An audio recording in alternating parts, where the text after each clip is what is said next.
to get survival in those places, the survival mechanism, I believe, is that you constantly take steps outside your comfort zone, but you do so wittingly.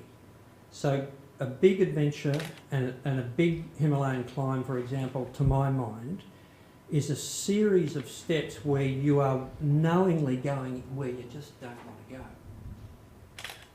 But the thing is that you bite away at it, and you do it deliberately and purposefully. It's an intellectual process as well as the physical endeavour. You decide that you're going to go where you don't want to go. And that's a fascinating experience, as we know, because once you do it, it's an atom-splitting event. Because when you make those steps, you open up corridors and alleyways that you could never conceive until you do them, until you make those little steps. That's the fascination, I think, of extreme physical exertion, of great adventures.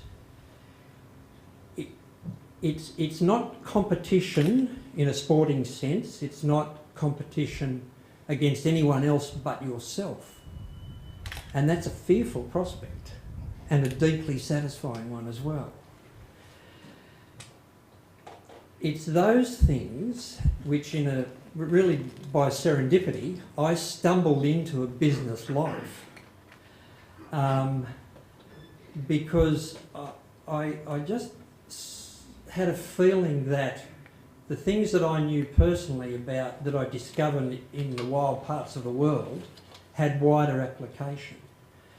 And I started a business which was taking people to the ends of the earth, a tourist business, taking people to the Arctic and the Antarctic.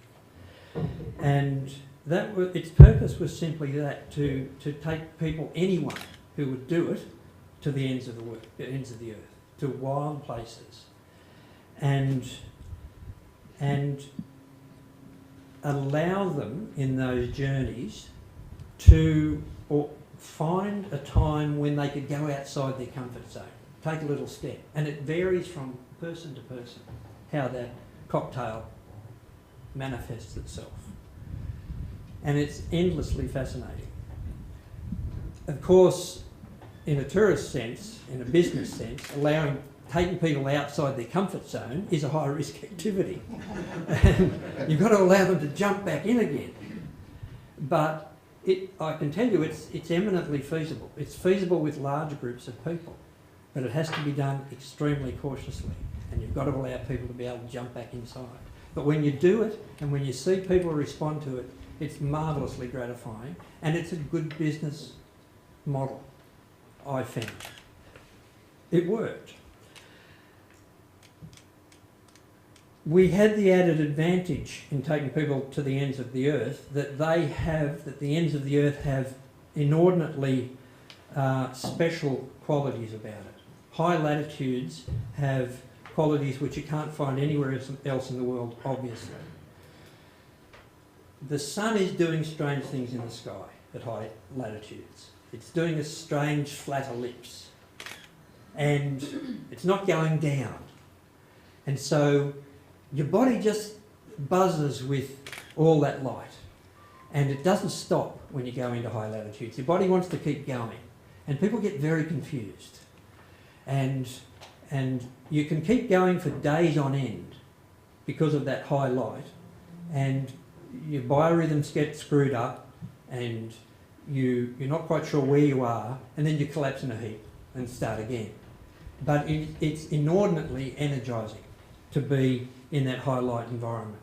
There's little smell, there's little colour, and the paradox is that your sense of smell and your sense of colour gets heightened rather than being diminished. So your senses are buzzing in those places. That's a very potent cocktail. And again, I built a business on those premises.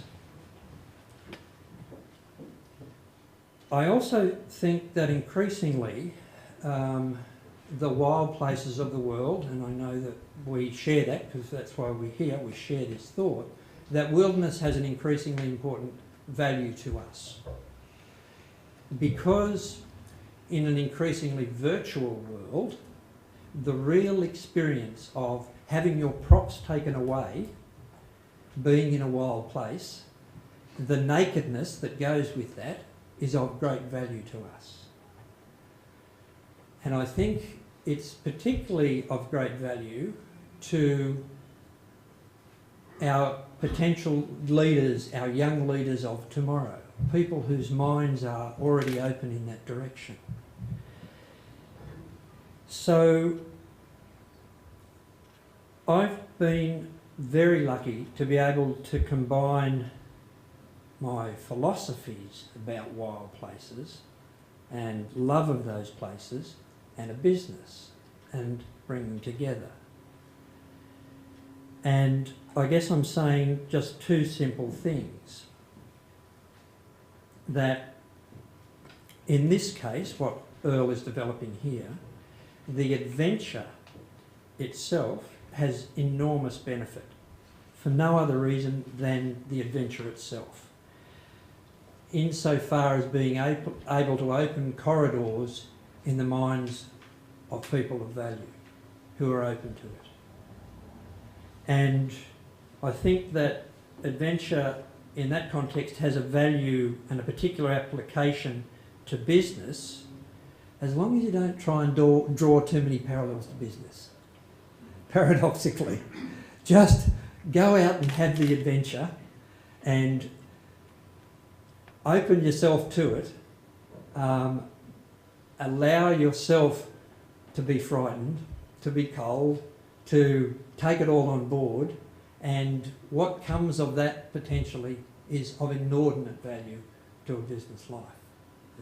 Using intuition and fine-tuning intuition, which to me is really the essence of surviving in a big adventure, and perhaps in business as well, using your intuition. So, as a Sydney boy, dragged down to Melbourne, I commend you on these efforts.